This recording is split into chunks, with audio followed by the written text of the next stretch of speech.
Fucking hell, I get the name wrong. I mean, what a great start. Let's hope that bit wasn't actually on the stream, eh? And then, so obviously we've really briefly bastardized logic there. Now it turns out that atheists are in the majority everywhere in the world and always have been. In fact, atheists were in the majority before there were people. But they've got the lowest average IQ. And, that's right. That's right. Yeah.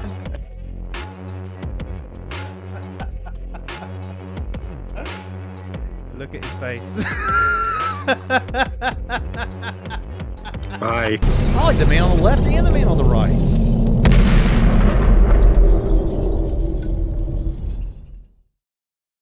Hello and welcome to the Sci-Fi Show.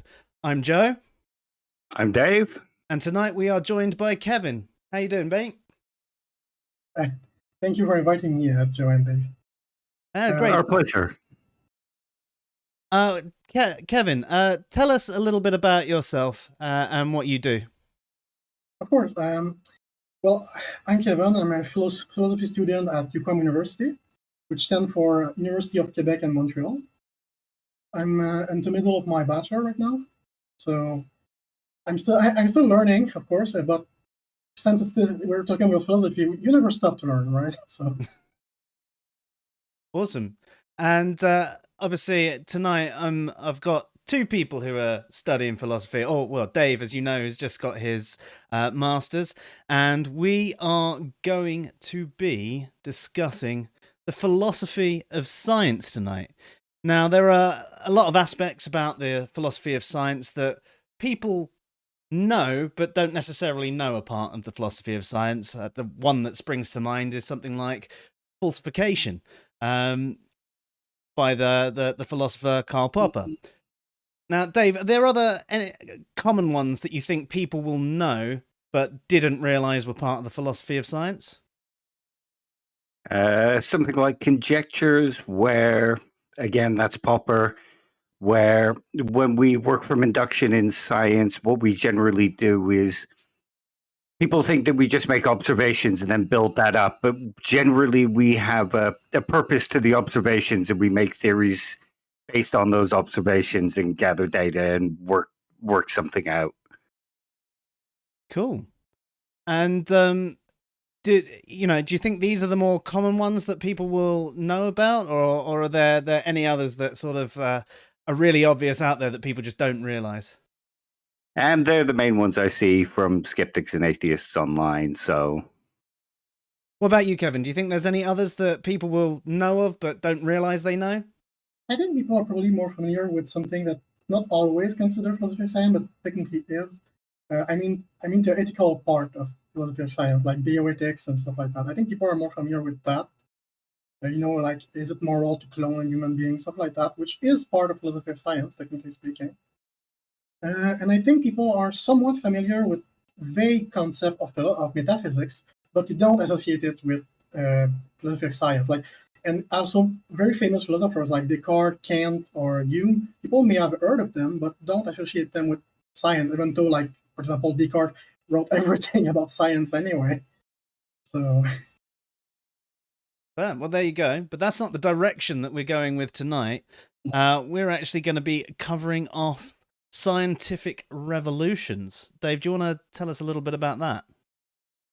It's an idea from Thomas Kuhn. I can't remember the actual day. I didn't get a chance to make notes, unfortunately, so I'm mostly running from memory. It's been a very long day. It's the idea that science doesn't work in the way that many people think it does, where we build up theories and then those theories are refuted and we move on to the next one. It works more in the sense of revolutions, where it isn't until a theory is really pushed and is not really useful anymore and a better one has come along, and then the scientists will jump onto that. It works in terms of paradigms, basically, to put it very simply. Do you have anything to add to that, Kevin? Yes, to explain what a paradigm is, I guess the best way to explain it would be a state of being. well, a lot of people are familiar with the concept of a revolution in politics. Well, it's not very different. You have a state of the world, which is, for example, if we take Marxism, you have the capitalist system, and then you have the socialist system, and there's a shifting point. Well, in science, it's the same thing. You have paradigms of knowledge, which are theorems and frameworks which are widely accepted. Then there's a tipping point, and you have a new paradigm and new frameworks and theories which replace the previous ones. Not necessarily entirely. Sometimes it's just part of it, or just reframing of the theory, but sometimes it's entirely different. So would that sort of tie into various theories of knowledge that might have worked through it as well? So, generally, say verificationism or logical positivism might have been very well accepted, but then sort of replaced by fallibilism or something like that. Yeah, absolutely. Logical positivism was philosophically considered as a failure because it was, in my opinion, too restrictive, too limited. One of the obvious criticisms that was made toward it is the notion of ambiguity. For example, if we talk about propositions, logical propositions, stuff like performative propositions. For example, I marry, I promise, I swear, stuff like that are considered performative proposition because the simple fact of stating those sentences is doing this action. So you can't really twist them as a proposition as easily, because if I say, is it true that I am making a promise to you? If I say so, or is it false? It's not really relevant to say that exactly for those type of proposition, right? Yeah. Opie chimes in saying it's important to note how significant crisis plays into the shift rather than political fiat.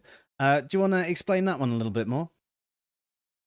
Oh, yeah, crisis and scientific crisis and scientific paradigms tend to happen, and I'm going by memory myself too. when the current theories and frameworks start to show their limits. For example, most people are probably familiar with the fact that physics is one of the disciplines that goes through the most revolutions lately, especially with quantum physics, which rise in popularity in the last few decades. Well, quantum physics is a direct response to the limitation of standard conventional mechanistic physics. And when you see authors' theories like string theory, which try to make a link between the two, that's for Kuhn will be considered a failure of shifting paradigm, because you're trying to save a previous paradigm with the next one, and it's not necessarily what you want to do, because sometimes you have to take your risk and just move on, right? You shouldn't try to take on outdated theories. It's like if we try to maintain the idea of the phlogiston or after AiR or stuff like that. We could have tried to save them. It wasn't impossible to do, but sometimes you just have to take this leap of faith in science and just move on and try to improve with the chance that it may fail, and you just try a new paradigm then. So you mentioned there, like, trying to save a previous paradigm with another, and that's obviously a failure of the revolution. What's one that off of the top of your head you think of is a successful revolution? Well, I mentioned the phlogiston going out of property. I think chemistry in general is very successful with its own paradigm shifts. I think chemistry is in a very healthy place right now, but not just chemistry. I think this also applies to most mathematics, and also some very precise field. I think psychology, which some people wouldn't agree, but I think psychology is also in a very healthy place right now. They're not afraid to change completely their most popular perspective for new ones. It just changes they're not fitting right now. So I suppose that could also be one of the reasons why it is less respected by many as well, though, isn't it? Because it can change so quickly and there's so many varying thoughts. It's not regarded as a hard science. There aren't as many facts. I mean, all humans are different. Their neurochemistry is different, and you can make this rule about the best way to raise kids, and it might work for a generation. And all of a sudden, we've got a new generation with new problems and, new neurology going on. And all of a sudden, you do have to change it. And it's great that it does change, but I think some people regard that change almost as a weakness. Well, of course, not all change is welcome at all time, of course.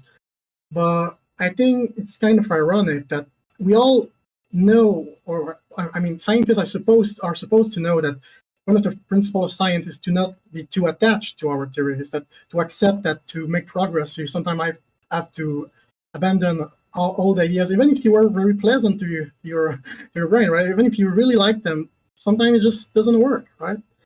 And even if the next idea is imperfect too, if it's still better than the one you just abandoned, well, it's worth a shot. And like I said, it's not that you cannot come back to it. After all, we do tend to do that sometimes. It's that you shouldn't try to save it at all costs, which is the pitfall you can fall into when you are too attached emotionally to something. An example of that for me will be that nowadays, most scientists are what we call in metaphysics a scientific realist, which means he believes that the scientific theory we have right now actually describe how the world really is ultimately, like how it actually is, undeniably. And this does clash with other perspectives in metaphysics. For example, instrumentalism, which says that our theory of science may not actually describe the structure of reality, but they do a decent job of explaining stuff for us anyway. So these are still useful, so it's no problem, really. Science is more of a tool in this perspective, hence the name, right? Yeah, definitely. What about you, Dave? Do you have any that you think quite big revolutions yourself? I suppose you could say going from Newtonian mechanics to Einsteinian. I agree. Yeah, I think that's one that many people will be aware of as well. Yeah. So, I mean, what do you think that the main method that they go through with these changes actually is? How do these things come to pass? That's an interesting question. That's where you can see multiple philosophy of science. Like I mentioned Descartes earlier with you. Descartes is a good example. If you follow like a Cartesian view of science, you view science as something that must reach, at least as its goal, the most certainty and the most clarity. For Descartes, probability is not enough. You have to be sure and only be interested in what you can be sure. For Descartes, mathematics and physics should be the base model for every science. But if you think that's a bit too restrictive, which a lot of people think it is, and I understand why, then maybe you share more of the view of more social scientists who think that science should be more concerned to serve us, to be useful to us. It doesn't have to be perfect, but it just has to be the best for us, which is fine. You might think, well, isn't that just instrumentalism like I described? No, you can still say that it describes reality as it is, but add that you're only saying it's probable more than certain. Yeah, that's fair. Very interesting. So, Dave, tell me a bit more about this Thomas Kuhn. Oh, that I can't actually remember that many details now. We're going back to my undergrad about 6 years ago now. I really should have done the notes and stuff, but busy day, was it? Yeah, I had to take the dog to the vets and stuff. So, oh no, yeah, is he all right? Yeah, he's fine. That's good. Well, Kevin, do you remember anything about him? Yeah, I didn't read much of him. It just didn't come much. I asked the other author more. But what I do remember from Kuhn is that he was, and correct me if I'm wrong, I think he was against the Circle of Vienna, or He was. He was against it, right? I think I'm not wrong about that. Yeah. And for those that don't know what I'm talking about, the Vienna Circle was a group of philosophers that were, let's say, very, very alike thinking people, right? They mostly share point of views like what we thought logical positivism was mostly defended in that circle.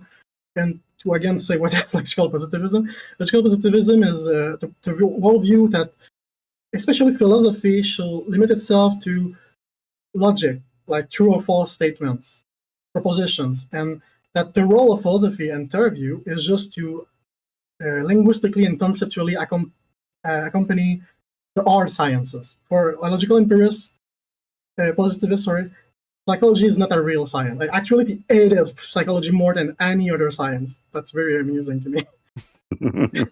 And yeah, so Kuhn was against those people because he thought that it was a very, very silly notion to think that science should be so immobile. For Kuhn, it was obvious that science was a constantly changing thing, which is not a new perspective, of course. Even people back as Hume were saying, Hume is one of the first empiricists that we know of, that science must base itself on our experiences, and if our views on our experiences change, but well, the science will change too. And so it's nothing new. What is new with Kuhn is the idea that it is like a tipping point, that there's a massive shift at one point in history that happened because of an argumentative fault in the theories that we have. And it's not just any weaknesses, because every theory, even from its inception, has weaknesses that are obvious. No, it has to be something that directly contradicts new information, new data, not just what we had at the moment when we made the theory. Am I wrong, Dave? No, that sounds fine to me. Yeah, that's why he argues that generally people will. There's nothing wrong with actually holding on to an old theory and trying to fix the problems with it. Science can be kind of accredited for that because adopting a theory is fine. But when a new one comes along that completely contradicts it or contradicts it in some fundamental way, it should be dropped and the new theory should be adopted because it explains the world that little bit better. Yeah, and it is possible that the two theories are like almost of equal value, argumentatively speaking. And I think that's how it failed, right? That's all we get with two theories that compete with each other, and people that try to make those two theories work together, which is even funnier sometimes. Like string theory, we have to be honest, is not really good science. It's actually very strange metaphysics, and serious physicists will admit that it's not really physics, it's more metaphysics. And it's okay, I don't have a problem with that, but you cannot pretend that it is like as empirically valid as conventional mechanic or quantum mechanic, because it isn't. It just isn't. Yeah, I mean, having to invent new dimensions just to make the math work. It's not that bad, to be honest. Philosophers did it for centuries, and sometimes it just worked, right? The problem is when you just keep on doing it and nothing comes to validate your theory. Like if we kept adding, stuff like phlogiston in our theories, but there's never anything that proves it, it just starts looking disparate, right? Yeah. It looked like you're just making it up to keep appearances, which is sad. I wonder if there are any actual scientists out there that do that, just make shit up because they're not achieving anything. I think they do it for a few reasons, actually. I think they do it both because they're very, very hopeful about theories, because, let's be honest, people don't do science for nothing, right? People have goals in mind. We want to discover something, we want to improve people's lives, we want to do something about it. And so when you think you have found something really clever and really good, you're kind of reluctant to let go of it because you think, well, I have to start over again, all over from scratch. I don't want to do that. What if I'm wasting my time again? Yeah. And it's natural for anyone to be reluctant to do that. Philosophers also are reluctant to abandon theories in ethics or metaphysics or anything, or even politics, of course. Everyone knows that. Yeah, no, you're definitely right. It can be incredibly hard to start anything again, especially when you've put years upon years of work into something and you've just gone, can't take this further. So it becomes almost a bit of a sunk cost, doesn't it? Yeah, it really is. So But we have to take that risk sometime. yeah. So I mean, is this sort of what we mean by crisis in that sense? Is the fact that you've got to that point and you're Absolutely. at that make or break point, and it's like, right, I either deal with my sunk cost and I stay in here and I make shit up, or I switch it up. It's hard to speak for our own time because we live. It's easier to speak in hindsight, you know. But I think most people will agree that we are living a crisis of science right now, a big one, a huge one, like a massive one we didn't see since the end of the Middle Ages and the last century, like a very, very big one. And not just in like one or two disciplines, like in every discipline, I think it's massive shit. And we're like at this weird tipping point where we're not sure what the next paradigms are going to be. We just know that our current paradigms are failing us, and it's annoying us to no end. So give us some examples of the main ones that you think are failing right now, and why you think they're failing. Well, you'll have to ask to be more precise. Do you want more art sciences or soft sciences? Because they're actually a bit different. Well, yeah, go high level for now. Okay, so to art sciences. In art sciences, what is most contentious these days is the fundamentals. So stuff like mathematics, the metaphysical status of numbers has always been very problematic in maths.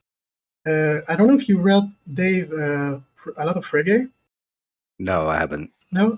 Well, I had this semester, so I can speak a bit about it. Frege was a very famous philosopher of mathematics of the 20th century. He wrote Fundamentals of Arithmetics, if I remember the title. I'm translating because I read it in French, of course, so I may have mistranslated that, but it should be about the same. And he made arguments that, if you view it from our perspective, sound like someone that very annoyed at people that say stuff like 2 + 2 = 5, you know, or 2 + 2 can equal 5. Because for Frege, this sort of statement is absurd, and he does a very good job of explaining why it's absurd and why we shouldn't accept those criticisms because they're irrelevant. And I could explain it if you want me to, but long story short, you make a very good case for defending mathematics as a serious and objective science, despite the flaw we can find in it. And that's a big issue right now. The fact that we don't know if numbers are, for example, transcendental entities, which for reference means something that a bit like Plato's idea form, you know, if you probably know about that, right? Well, a bit like that, Frege, was it Frege? Yeah, it was Frege. Frege believed that maths are transcendental. That means that number exists in a meta-reality, if you follow me, right? And this meta-reality is like where we could consider stuff like relationship on a metaphysical level, like words like n or width, above, smaller, bigger, which are technically relationships. They are never like, I cannot say I'm big because big compared to what, right? Mm-hmm. It doesn't mean anything on its own. And for Frege, numbers are not very different. A number on its own doesn't mean much because a number is always in relation to something. Yeah, and so like when you think of a million, you're thinking of a million in comparison to what nothing is, aren't you? Or zero, should I say. The two are different. So there's a big crisis about objectivity and subjectivity right now in mathematics, which is not new. It's been like that for ages. But people have been shifting between ignoring it and just not talking about it and just thinking it's solved already, you know? Like, oh, we already know the answer, or, yeah, let's not talk about that. But because of the soft science, especially, they are getting increasingly pressure to talk about it. Because the soft sciences are not afraid to talk about subjectivity way more than the art sciences do. And because of that, well, you get mathematicians that have to answer the question like, yeah, maybe imaginary numbers are actually a bit bullshit, right? Because if you studied high enough math, you know about the imaginary number, which are used to calculate stuff about like what's the word for that in English? I will say the word ray, but I don't think it's the right word for that. Like you think? Well, No. an example of that is like when if I have a cup and I pour water into another cup, always the speed of that cup, exactly. The velocity or rate, yeah. Yeah, it's the rate, right? Okay. Yeah. So it's used to calculate stuff like that with differential calculus, and it's not called imaginary number for nothing. It's because it's not like standard numbers, like let's say a meta level of mathematics. I'm really butchering the explanation because I'm not a mathematician, but that's the gist of it. It's like a bit more complex, and basically, you get to ask a question like, well, does it really mean anything if it doesn't have any direct relationship to something we can empirically demonstrate? Because there's this notion that maybe math should be empirically based, like other sciences are. And of course, you get people like Frege who said, no, that's bullshit. Why will math be empirically based? That makes no sense. Yeah, it is an interesting one. I suppose numbers themselves, they're descriptive in nature, aren't they? And you can argue that the different types of mathematics have become objective themselves, but the numbers are things that we have decided, well, this is one inhaler, and yeah, because I'm sure you saw that the memes, right? The 2 + 2 = 5, and you saw probably some academics arguing for that, right? I've not actually seen anyone argue for that one, because I see that conversation on Twitter like every 6 months or so. Really? people talk about it every 6 months or so. It's very common these days. And the thing that annoys me is because people always talk about it so poorly, and I don't mean to judge, but it's true. It's like very poorly argued for, and even by people that actually do know a lot of math. And when I read Frege, I think, well, this guy is just shutting those people up. Yes, and I think I just will have to explain right now. So the argument Frege make about why mathematics are objectively worth it, they're not just subjective, is that it's true to say that numbers themselves and measures, the way we measure it, is purely subjective and a bit random, right? Frege doesn't disagree with that at all. After all, it's no less true or false that the Eiffel Tower is like 200 meters or I think 900 feet or something like that. It's no more true or false. However, what is objectively true is that if I take the meter standard and make a rate of comparison between that and the Eiffel Tower from a certain point of measure to the top, it will always have the same proportion, right? It will all be like 300 times this object. Mm-hmm. And that's objective. That's not subjective at all. The number you put on it is subjective, but the relationship between those two objects is never objective. The same way that your possession to something else is never subjective. Like I could say that you are to my right technically because you're in England and I'm in Canada, but that's objectively that's subjective because I could say you're to my east, or we could say other words, right? Yep. But objectively, you're still in this direction from me, right? Yep. That's objectively true. Whether I call it right, east, left, whatever, it doesn't matter. That's more superficial in the end. So when I see people on Twitter arguing stuff like, well, 2 + 2 can equal 5 if you gave, for example, this context, say you have one factory with two and two enough to make 2 machines and half of another one, and then you go to this other factory that has enough to also make 2 machines and half another one, and if you combine those 2 factories, you get 5 machines, and I'm like, no, that's just 2.5 plus 2.5. That's not 2 + 2. And Frege will say something like, yeah, it doesn't. That's bullshit, right? Because you can make numbers say whatever you want, but the relationships at the end will be the same. It doesn't matter if you fiddle around with the numbers. It's the same reason why the formulas always work, right? It's the same reason why algebra works, because you can replace the number with anything you want. It doesn't matter. Yeah. I mean, the only way you could really make 2 + 2 = 5 is if you decided to actually replace the number 4 with the number 5, and then you've got your new standard 1, 2, 3, 5, 4. And if you did decide to do numbers that way, I suppose you could. But then there is this thing where numbers have been used the same sort of way for many, many years. I mean, going back to like Greek philosophers. I mean, Pythagoras. Well, So I think, I have to correct you on that, though. That's not entirely true. oh yeah, For example, the Old Greek didn't have the concept of after zero. Did you know that? They had negative numbers before they had zero. that's interesting. I think I actually remember something like that from school. Like, I don't think I was listening much. I didn't listen much at school. By the way, at all. sorry for interrupting. Someone in the chat mentioned before to talk about the generalizability and reproducibility in social sciences. As when I was talking, I think about what is a crisis right now, and I have to disagree with that because that's actually not exactly a crisis. That's actually a tension between 2 point of views, but not technically a crisis. Because if you consider that a crisis, that's because you probably hold a very, very specific view of science. You probably hold what we call scientific empirist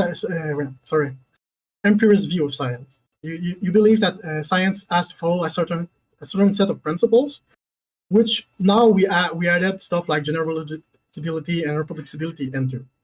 It wasn't the case originally, but it was added because it was just the logical next step, right? But it's not technically the only way you can do science. It's just the dogma we have now. And I don't mean dogma in such a negative way. We all have dogmas, and science is no exception. But it is the dogma right now. It is widely accepted that science must be done a certain way. Hmm.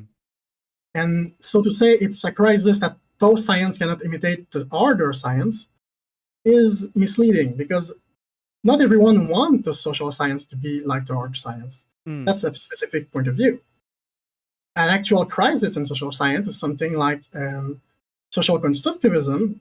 That's a very, very contentious topic right now, because social constructivism is considered very problematic in every social science right now, because its principles and base assumptions are often contradictory with itself and other theories, but also are, and that's more of a moral argument, but it has to be brought up. It's also problematic because it doesn't build anything. It's mostly deconstruct and destroy. You get a lot of criticism, but not a lot of theorization, which is kind of problematic in science, because if you don't build knowledge, well, what is science for, right? You don't get more knowledge but less, then what do you gain? Yeah.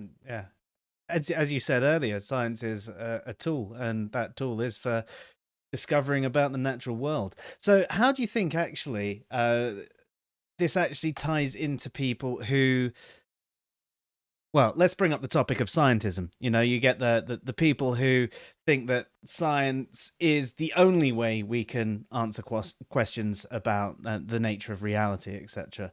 Would that tie into the crisis? I think so, yes. And feel free to interrupt me anytime if I hoggle too much of the of the conversation, by the way. No, I'm finding it interesting. Yes, I do agree that scientism is a problem, and I think most philosophers right now will, at least privately, think so. Because, okay, I will have to mention a few things there. First of all, we all know that we live in a very fast-paced world right now, right? Social media is fast, everything is fast. Information has to be done quick and snappy. You don't have time to wait. So when you get people like us, philosophers that speak very slowly and cautiously, and often will answer an apparently straightforward question with other questions, people get frustrated. They don't have time for that. Just say yes or no. Don't say, well, what did you mean? No, just say yes or no. So there's a bit of that. The fact that people just are not often patient enough or have enough background information to understand what you're trying to say, which is a big problem in philosophy, because often you need to explain A to explain B to explain C to explain D, and E is the first thing you explain, but you cannot understand it if I don't explain the previous one. I had to do that a few times right now, and it's kind of necessary, right? Oh, definitely. Otherwise you lose a lot of substance. Yeah, you could even say the same for, say, even a mechanic. on rebuilding a car. You need to get the basic bits down of these bits interlock here, and this does this, and this has to be done a certain way, otherwise. And there are so many things. They're so complex, and not many questions are as black and white as people think it is. You can think, I mean, going back to ethics, is it wrong to do this? And you go, well, what's the context? I mean, that's the first thing. A perfect example you put on your website and an article is the question of, do you believe in God? And you mentioned a few reasons why this question is problematic when you think it's straightforward, because, well, and I pointed something you didn't write in the article. First of all, what definition of God do you mean when you say that? Because if you use the definition of a Catholic versus the definition of a deist like someone that would say that God is nature, for example, that's not the same thing at all.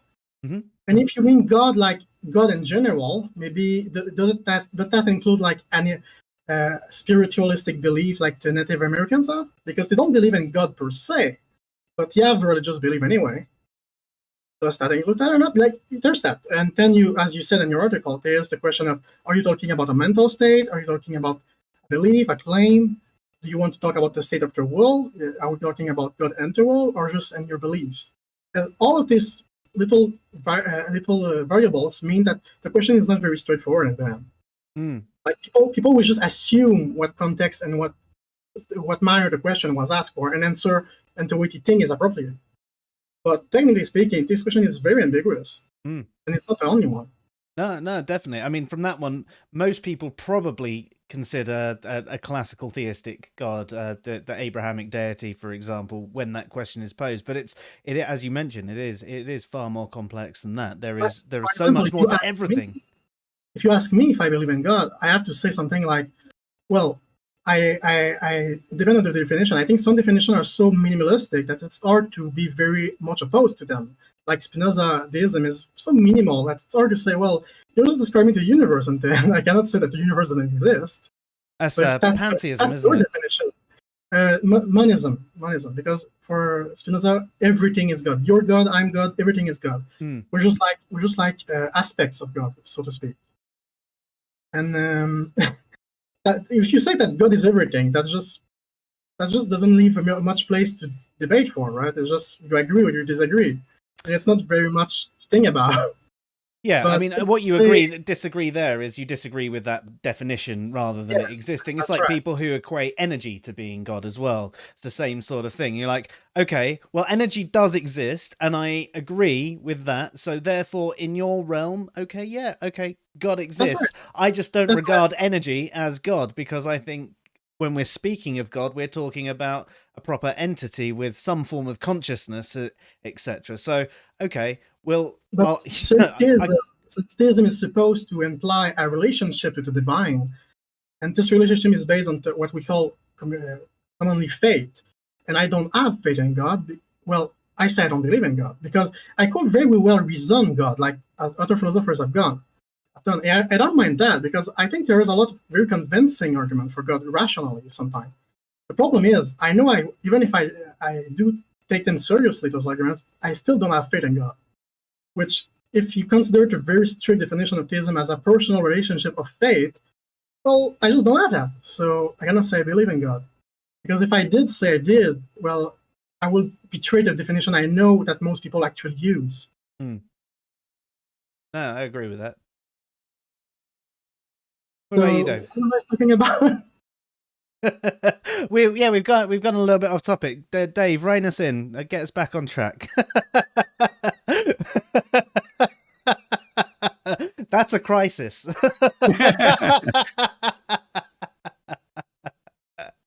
We were talking about Thomas Kuhn. Well, actually, I was listening to the discussion on Frege. Yes. So, I mean, we were going through the whole numbers. Oh, yeah, I remember. You were talking about scientism. That's right. Yes. We went on to the realms of scientism, and that's a bit of a crisis in and of itself. Yes. I mentioned, so the first one was that people don't have time and people are impatient and philosophy takes a lot of time, which is not very compatible with our modern worldview. And the second point I wanted to talk about is we know that religion is losing influence, right?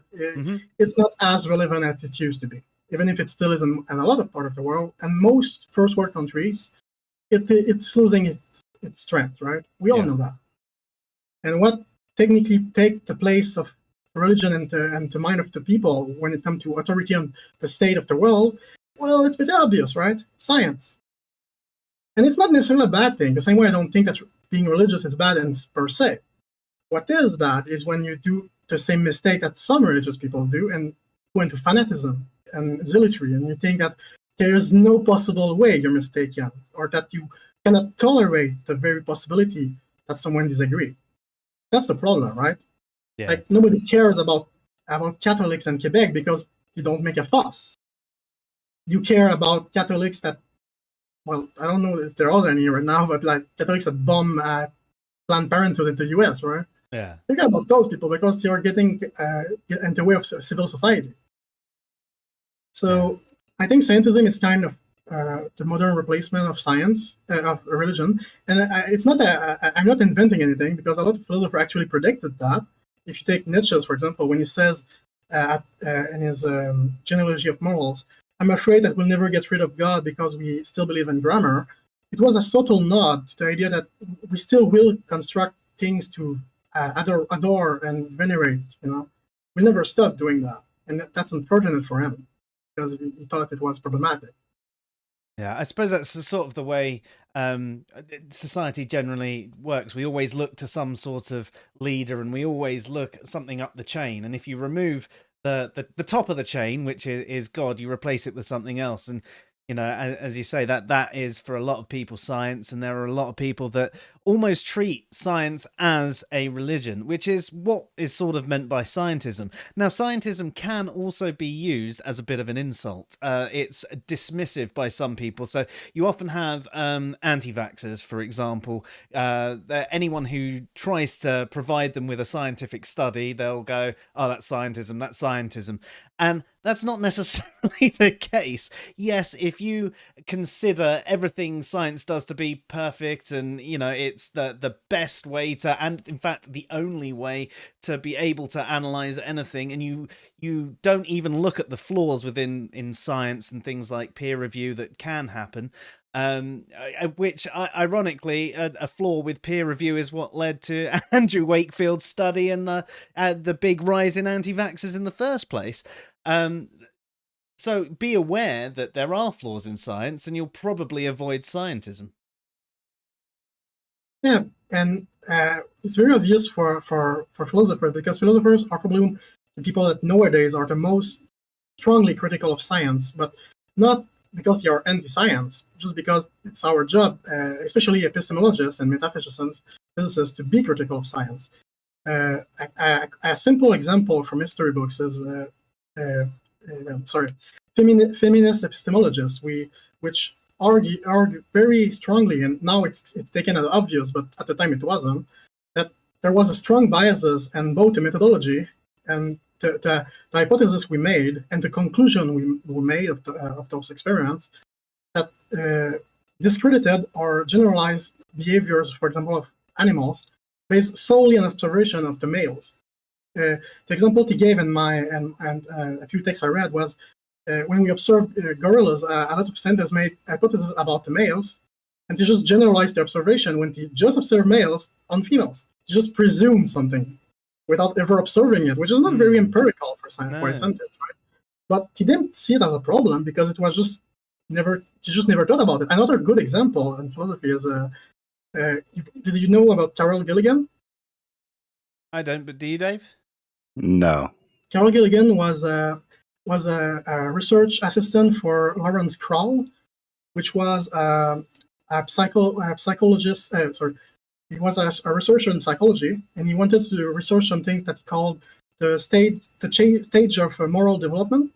And he made a little theory about that. There's this stage, and this stage. I won't go into the detail because it's not very relevant right now. And the problem with what Lawrence was doing is when he was making his experiment, he only observed males. Of course, that's the problem, right? And Carol said, well, you think very charitably that women will have the same results after males. But what if they don't, right?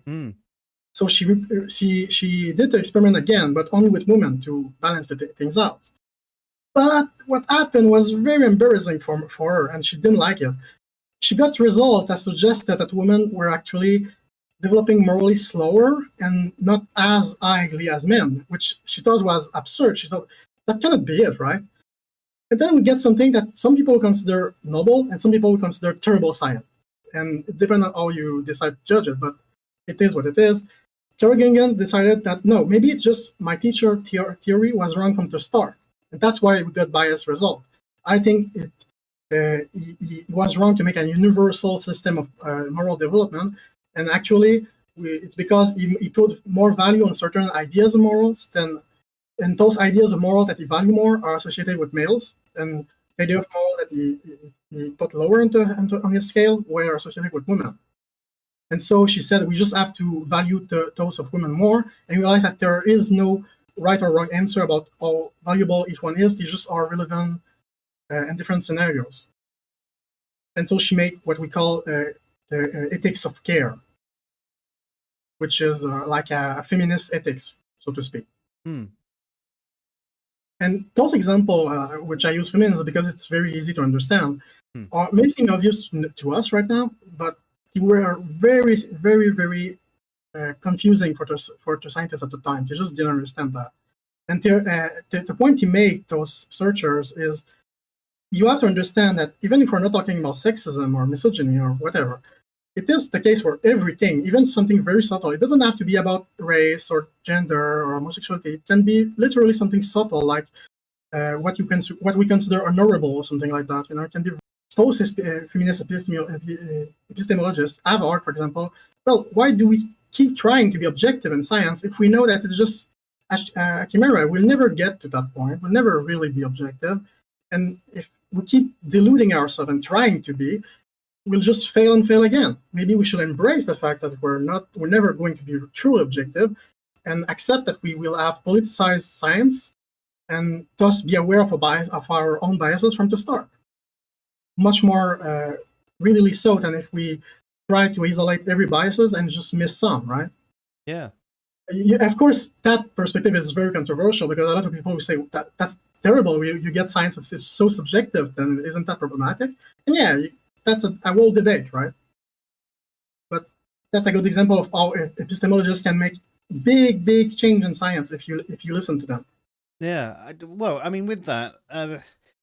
Isn't it a good mark of skepticism to be aware of your own biases in the first place anyway, as you say? So if you've got anything that you're working on, you almost have to take into account exactly, I mean, your expectations, the way you believe about things, what you think is going to happen, and realize that if certain results fall in, it might not be as cut and dry, that actually what you go, oh yeah, it's this, clearly it's this, maybe it isn't that clear, and maybe you need to take that step back and, oh look, you think it's the answer that you've given it, and that is supposed to be what peer review helps people do as well. Yeah, it's why a lot of people take away from what I just described. What is, well, we don't have to go to the extreme step of just embracing politicized and very biased intentionally science. But we can use those criticism and those very important observation to make science less biased and to improve on our objectivity. Even if we know, like you said, that it's pretty much an illusion to think that we'll ever reach true objectivity, doesn't mean we shouldn't strive for that ideal. Yeah. And that's the takeaway of those texts. The author themselves admit that, yeah, we don't have to do what we suggested, but we'd like to. Opie brings up standpoint theory. Do you want to explain a bit on that one? Standpoint theory. I think I noted I think I will understand what it is in French, but in English it doesn't ring a bell. So it's basically what you were discussing. The idea, the subjectivity and objectivity, and how we view things from where we stand. And of course, okay, I get it.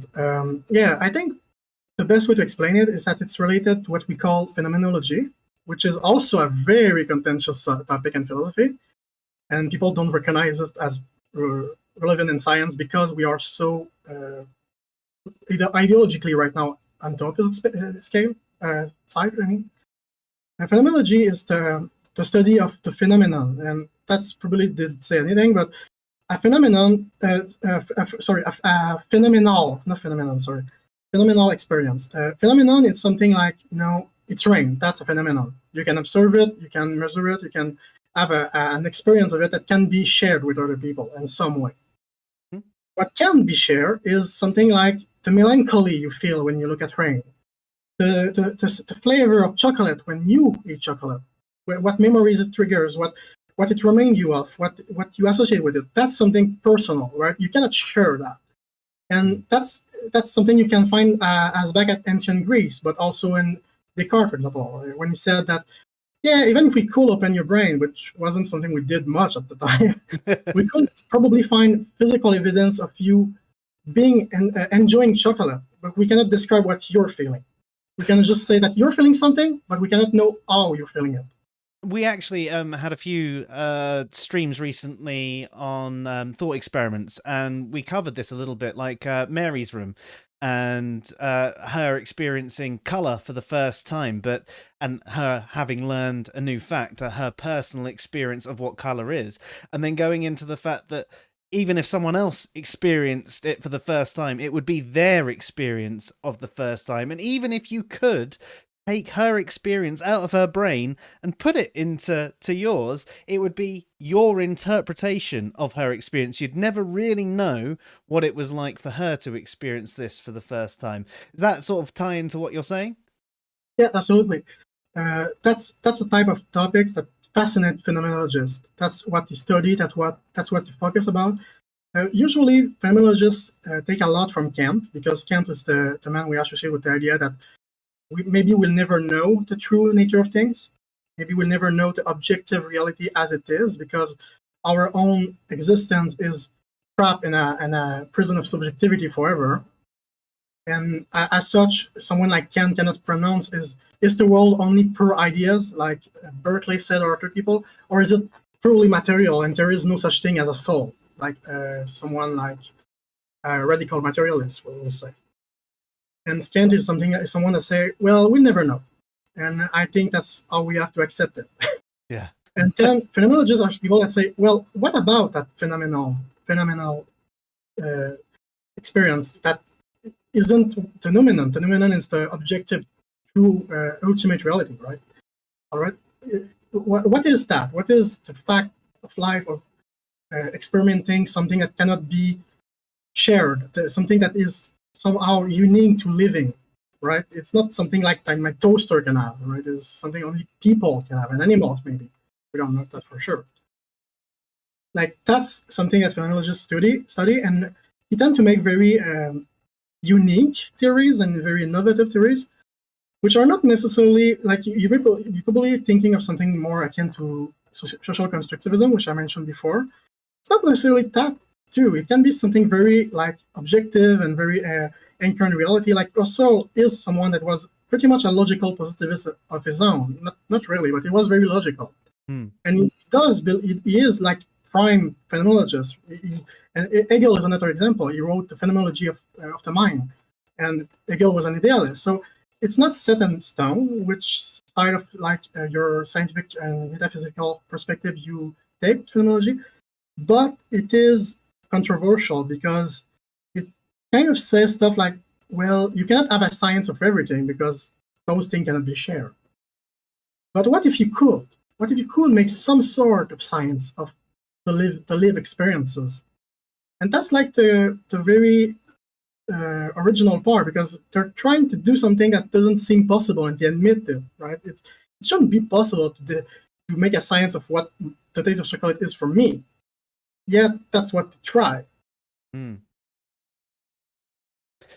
Yeah, I mean, you actually see sort of things like that in sci-fi, don't you? Where whether they're wearing a device or whatever, and they're living the experience as the other person. They're tasting it as the other person. It's not their interpretation of the taste, but I mean, it's the actual taste. So, but it's sci-fi, isn't it? Because realistically, I mean, maybe it's a lack of imagination on my part, but I can't actually understand how I would experience something as someone else without filtering it through myself.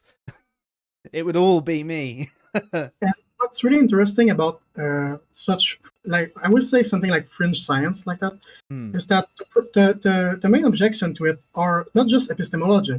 Like, yeah, of course, people will say, well, what is the foundation of truth and stuff like that. But each phenomenologist has its own answers, depending if you're an idealist, a realist, stuff like that. So it's not that it can still answer those questions. The main objections to stuff like that are usually ethical.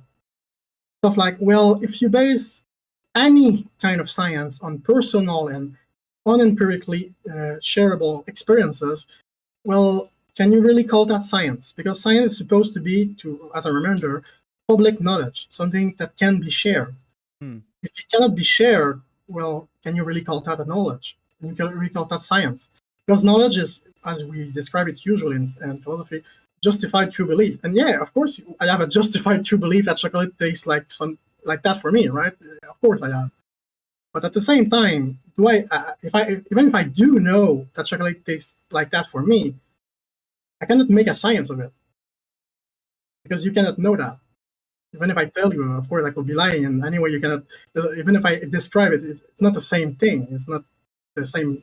It's not like a replacement for the experience of it. Oh, that's really interesting, actually. My mind's starting to wear away. Yeah, that's why I said earlier that, like, the ethics of philosophy and science are part of it, because as you probably notice, in philosophy, you have to be a generalist. You cannot just pick in metaphysics or epistemology or even politics without talking about something else. You kind of have to talk about a bit of everything, just for it to make sense. Yeah, I mean, it's all interlinked. I mean, you even mentioned it earlier when we were talking about science and how it can relate to ethics when you're talking about things like cloning, for example. It's almost impossible to find a particular topic within philosophy that isn't linked to another one, that you don't have to take on this consideration. So yeah, no, I understand what you're saying. I get that you might be able to specialize at a point, but you need to have this massive base understanding of everything to really be any sort of authority on anything. Well, a good example of standpoint theory nowadays is people are going that like ethno-autobiographical studies are legit, which means someone basically doing like a diary or some sort. Describing their own lived experiences and trying to make it a fact of the world, so to speak. And that's why you get some stuff like, I mentioned social constructivism. That's a good example of it.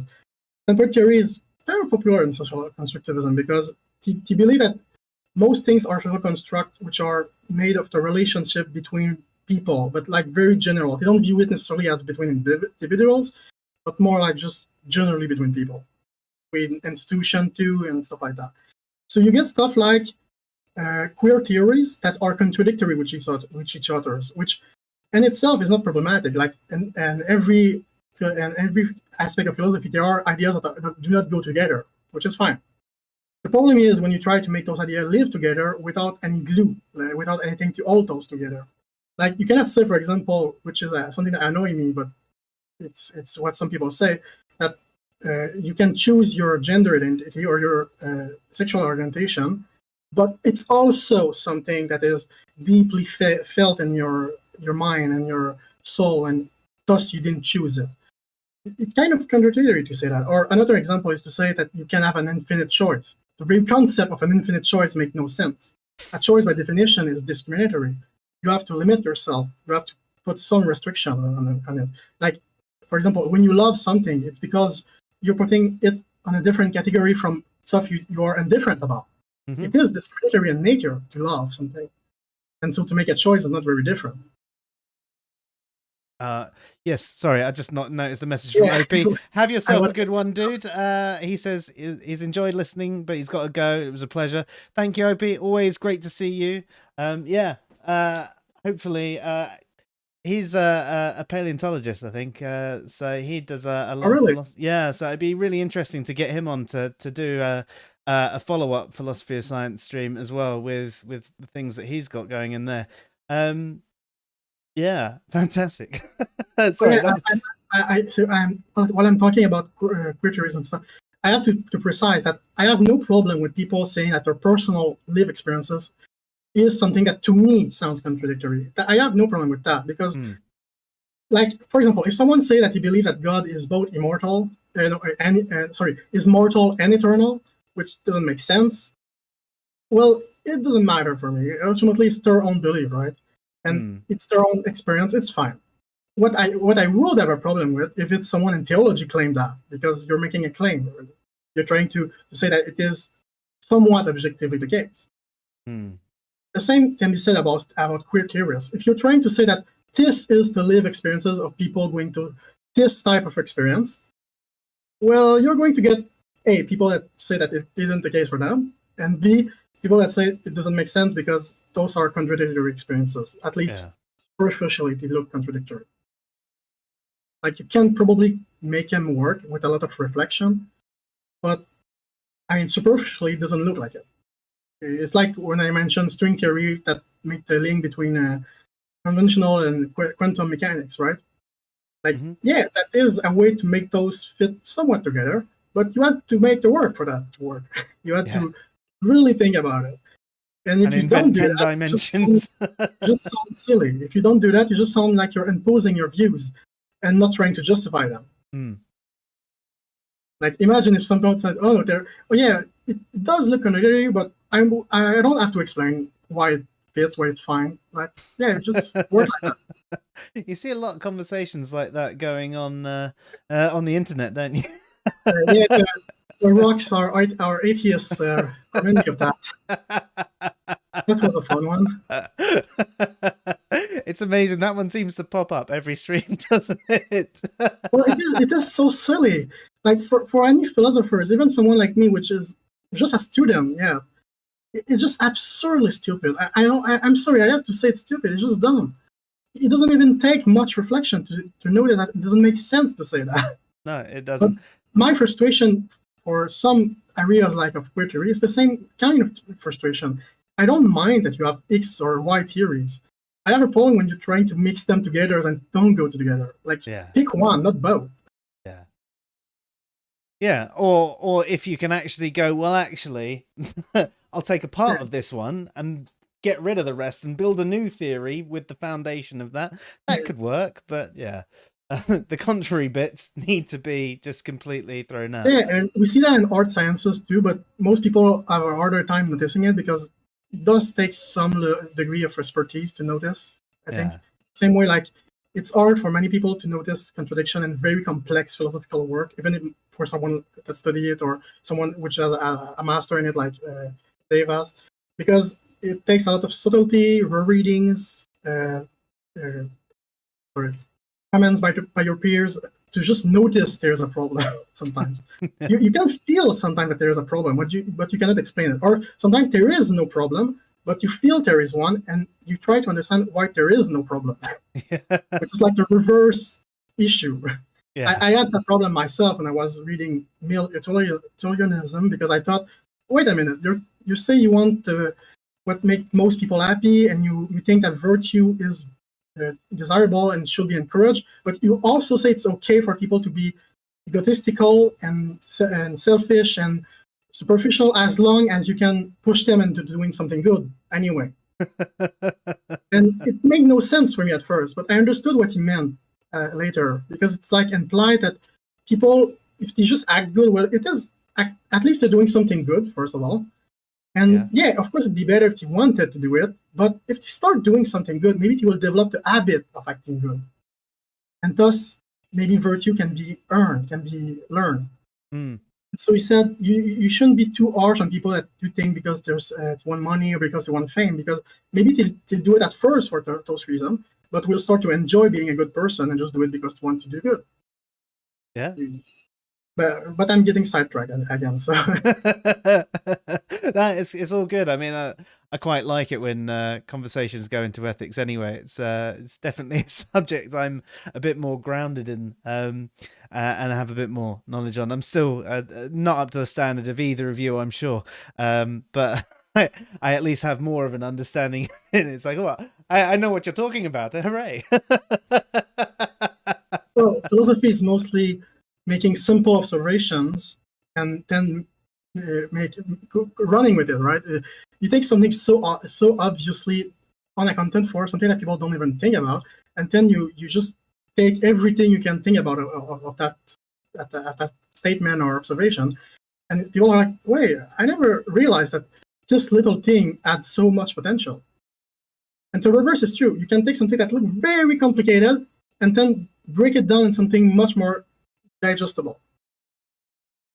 That's, I think, one of the biggest strengths of philosophy is the conceptual juggling of the concepts. You can make something hard look much simpler, and something simpler look more rich and insightful than it was at first. Really. Yeah, I mean, we're all here discussing philosophy, so I think all of us really enjoy philosophy and see that the benefits it can bring for sure. I think we've lost Kevin for a second. Oh no, he's doing what you've been doing recently, and he's back. He's back in the room. I guess it just cut for a few seconds. Connection was weakened. Your video's actually frozen again. It's quite a funny expression you got in your face, but I think we can still hear you. You still hear us? Yeah, I'm still here. It's what happens to me every week. Don't worry about it. I mean, I am on another continent, so it's not surprising. Yeah. Yeah. So I mean, we've pretty much covered a lot of the philosophy of science, with trying to stay away from a lot of the mainstream understandings and things like that people will be aware of. Is there anything that you think that there is stuff that people should know about that you want to briefly cover off and maybe cover off in larger detail at a future point? Well, I think I implied that, and I think what is most important is not necessarily to stick with something, but to be tolerant of a new perspective and new ways to do it. Like, of course, you can be wrong, but it's better to be wrong and try something new than just never try. So I think it's okay that people try to ask questions like, is there some knowledge to gain from spiritual people? Is there some knowledge to gain from people talking about their own lives? Is there some validity to that?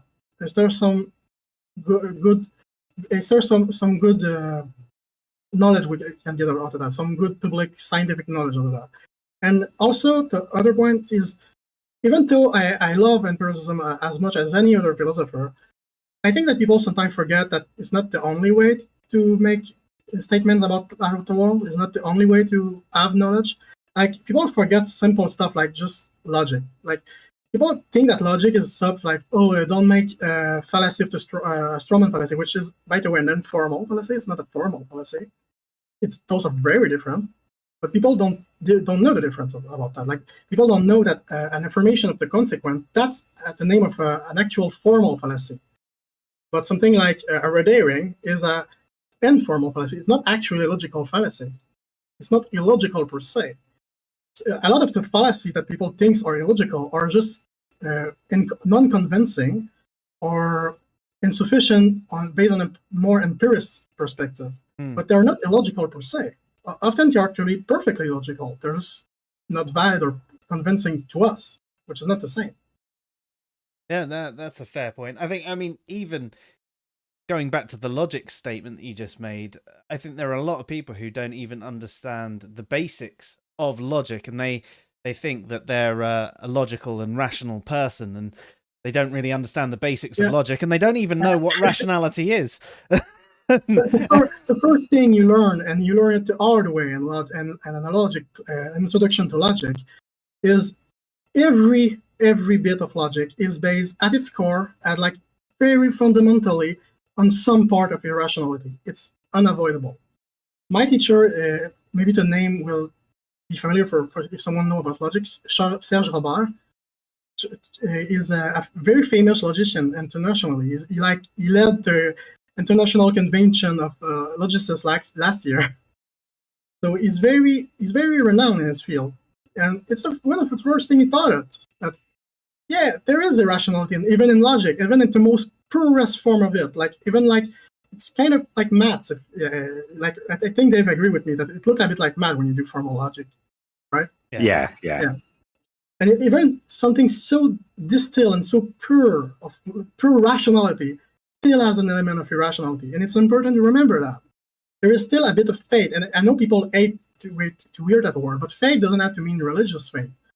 Faith just means to believe something despite doubts, despite the fact that you have no certainty about it. To trust it, which is a necessary. I won't say evil. I mean a necessary thing to do. It's not good or bad. You just have to do it sometime. Even in science, after all, it's kind of obvious, but it's important to remind people of that. Definitely. I mean, Dave even wrote an article called "The Faith of Science." Which obviously you can imagine people who hate the word faith were like, oh, there's no faith in science. Well, really? I think people understand the word as more neutral when you bring it in a relationship context. For example, when you love someone, when we say we are loyal to a partner, you have faith in them. Mm-hmm. Trust is a type of faith. People don't think about it very much, but trust is faith. It isn't anything else. And I know some people would try to be clever and say stuff like, well, the reason I trust my mom or my partner or my friend is because they have shown to me in the past that they are reliable. But what you can answer to those clever people is that just like any type of empirist reasoning, you cannot be certain of that. You cannot ever be certain of that he will not betray you, that he will always be trustworthy. That's impossible to know. And you know it, and you're deep, and the deepest part of your brain, that it's impossible to be sure, but you still trust them. You still believe in them. I mean, it's inductive reasoning. It's perfectly rational to base what you're saying on that induction and the evidence of the past and those experiences. But it's insufficient in its own. Exactly. Definitely. Yeah. What about you, Dave? Do you have anything that you think that needs to be addressed still tonight, or anything you'd like to cover off in a future stream? Well, I was thinking we should probably do an in-depth discussion on Popper in the future, just to flesh out a few details, because it's kind of important to the argument that Kuhn was making.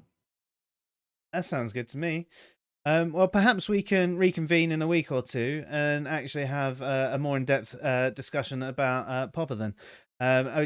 Kevin, if you'd like to come back and have the conversation with us, I'd love you to be here too. You seem very knowledgeable, and it was great having you here. Is there anything else that you think that we need to cover off tonight, or are we going to sign off? No, I'm all right. I think I spoke way more than I needed to. No, it was enjoyable. It's good listening to somebody. Yeah, it's nice to listen to someone else. Usually, I'm just listening to him. So, and I'm a boring old fucker. I mean, it's likely I made a lot of mistakes because I'm still a student. I'm still learning, as anyone is, of course.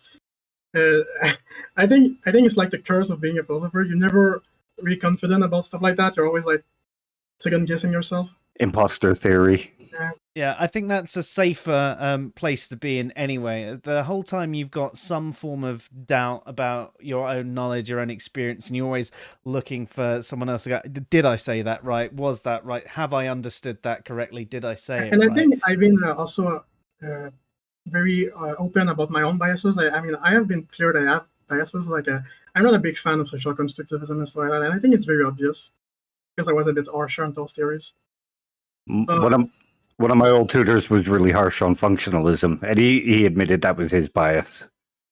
I think we all have biases, but the point is to remember that we've got the biases and try and be as objective as we can while still holding said bias. But you can't control necessarily the way you feel about something, the way you believe about something, because you've been convinced by the information, everything that you've read, and you've reached this conclusion that, you know, it's a load of toss. Yeah, well, maybe a point that would be interesting to talk about is the distinction between intellectual assessment and moral assessment of an argument. A lot of people forget that just because you admit that an argument is valid or interesting doesn't mean you like the moral implication. The consequences, yeah. Like a lot of people hate Hobbes or Marx. Those are very different philosophers. But I'm able to say that both of those philosophers are very good and interesting arguments, even if technically I disagree morally with both of those philosophers too. I don't like the implication that Hobbes makes that monarchy is the best way to govern our society. Of course, I don't like that, but I have to concede that intellectually speaking, his arguments are sound and well made. I just don't like where he's going with that. Yeah. Unless you science, could ensure a benevolent philosopher king. I mean, or queen. I mean, you know. If it helps with the imposter theory, as Joe will tell you, I just spent the last 3 months thinking I failed my dissertation and actually passed. And not only passed, you got a distinction. I just got lucky. What about you, David? Do you think that people don't do enough, don't distinguish enough those two things, the intellectual worth of an argument versus its moral assessment? I do. Judgment? And I think some people will actually reject an argument because they find it morally reprehensible. Even though the argument is actually good. Like you bring up Marx. Marx makes some very good arguments about the materialistic conditions of people and things like that. But because they have a bias towards communism or think about Russia, they'll dismiss Marx based on feelings they have about Russia. The reverse is true too. If you really like something morally speaking, you're also maybe more inclined to think it's better to let the arguments go. Yeah, I kind of do that with some of Singer's arguments. That goes both ways, but the important thing I think is just to be open about it and to make an effort to distinguish the two. Because if you don't, you fall into the pitfall of thinking that something is rational, like we said, while it is just something you like because you think it's good. Yeah. It's fine. It's perfectly fine to like something because you like the sound of it. Yeah. But doesn't mean that it's good. It's impossible to not allow your emotions and your moral feelings to actually influence the way you feel about a subject. It's just impossible because we're human. Yeah.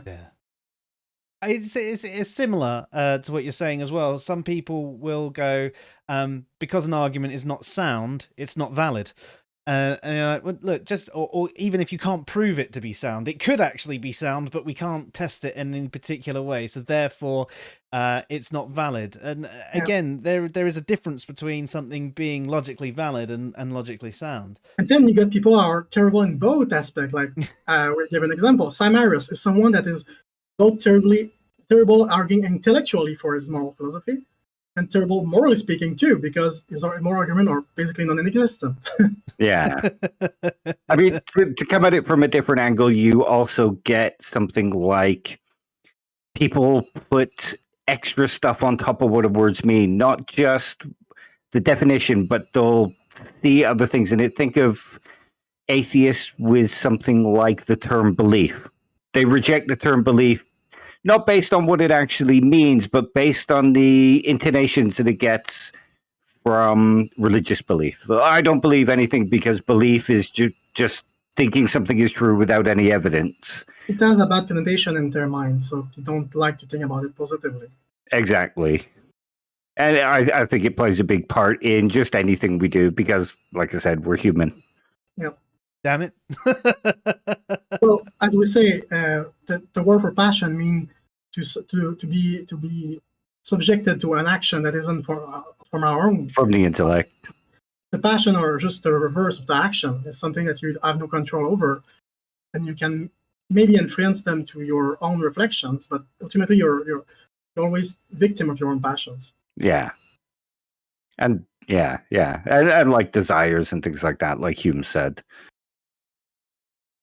Basically, we need to find a way to strip back the emotion a little bit, make ourselves less human. Maybe we'd make better arguments. What about you, Joe? Sorry, you said what do you think that people should think more about in science? Well, what is your opinion on that? That's a tough one. I mean, if we're speaking philosophy of science, this isn't an area that I have looked in too much. But the main thing I would try and steer people away from is both scientism and science denial. I think they're two polar opposites that are both. I mean, I hate any form of extremism anyway. So if we go politically, I hate anyone that's too not them personally, but policies and things like that are too far left or too far right. I think we need balance, and it's the same sort of thing with science. Yes, you can be have a healthy amount of skepticism towards science, and you know, if you're unsure of the information,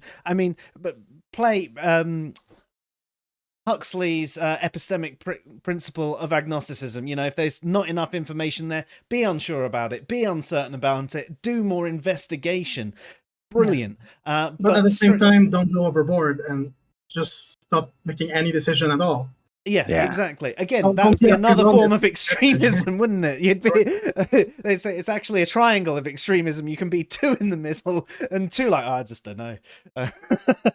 It's called propositional attitude, right? Yeah, exactly. Yeah. If you start getting too dogmatic about science, start reading Popper, because he argues very well against dogmatism in science. But at the same time, people like even Descartes, which historically we know that philosophers have mostly argued against skepticism, because skepticism lead, according to most philosophers of the past, to atheism. But ironically, I think it just means to just total uncertainty about everything. So you're not really atheist either when you're that skeptical. Yeah. When you go Pyrrhonian, you've gone a bit too far. Like, it's also morally wrong to do that, and a lot of people argue that very soundly so, because if you always suspend your judgment and you don't even try to do something that is to the best of your or your current knowledge, well, you're actually doing a lot of wrong in the world because you're never taking any risk. You're never trying to help people. You're always waiting too long. Like I mentioned Descartes because it's very fresh in my mind. I just had a whole semester on Descartes. And like Descartes is, even though he's someone that never stopped talking about certainty and science and knowledge and stuff like that, he still think and ethics, you have to do the ethics of the only the best, not the certainty. Not the certainty. You have to do your best. That's all. It's all you have to do. It's the bare minimum to be a good person. Yeah. You try do your best, and if it turned out to be the wrong course of action, then change your course of action and hold your hands up and learn from the experience and make it part of your deliberations next time. Exactly. Yeah. You don't have to have remorse when you try with what you had at the time, but you will regret not doing anything when you know that you could have tried something. Yeah, definitely. Well, I must say, guys, I mean, I've really enjoyed tonight, and I'm really looking forward to coming back to this topic and learning a bit more about it. I think I should probably do a little bit more reading in the meantime and see if I can be a bit more brushed up so I can really engage you guys on more of a level instead of being sit here having my brain go, God, there's so much information. Yeah, you didn't have much sleep, I understand. Yeah, 3 hours sleep isn't great. No. I've got a couple of kind of survey papers on Popper that I can send you, so. Awesome. Yeah, no, look forward to that. Yeah, I take those too if you don't mind. Yeah, no worries. I need to brush up some of my reading on Popper. It's quite straightforward, really. Yeah, I think I remember that. Yeah, it's pretty straightforward. Awesome. Well, I have to say, thank you both for being here tonight. Great to have you on, Kevin. Great to actually finally chat to you in person. Thank you very much for having me. I enjoyed it. Yeah, I enjoyed listening. I mostly monologue, but I think you didn't mind too much, so that's nice. Oh no, well, I learned about Frege, so I enjoyed it. You've given us both a fair bit to think about. Hopefully we've given the audience something to think about. Also have to thank everybody that has listened tonight and everyone that will be watching on the rerun. You have been listening to the SciPhi show. You've been learning about the philosophy of science. And I'm Joe. And I'm Dave, I think. I'm sorry, yes, Kevin. Have yourself a good night, everyone. Good night, all. Bye.